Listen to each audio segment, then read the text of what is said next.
Pra, kjo për mendimin tim janë këto zgjedhje janë taksirati i këtij populli, po nuk shoh zgjidhje. Zgjidhjen e taksirat s'ka, zakonisht taksirati është për me pështu, por nuk është për me pas një tarme të fuqishme shteti. Pra këto zgjedhje nuk prodhojnë një zgjidhje, po kanë me prodhu një riciklim të një situate pak a shumë të ngjashme me atë që jemi.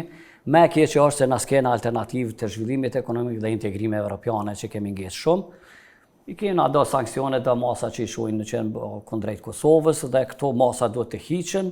Nuk besoj që hiqen nëse përsëritet që ky elektorat e përsërit votën e vetë, nuk besoj që do të ketë diçka ndryshe apo do të ketë një politikë tjetër, pra është një politikë konfrontuese me perëndimin.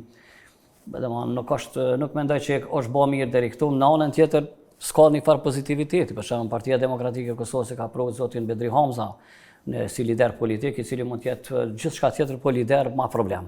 Në kuptimin karizmatik dhe në kuptimin të votës dhe fitimit të elektoratit është pak ma ndryshe mirë, po një figurë konsensuale brenda PDK-s po. Një njeri që bën pleshnit mirë, me fjalë tjera në fojza, mundet me javyt këto strukturat e mbrajshme që e kanë kryt përpjet disa njerëz apo individ, ai mundet pak aty me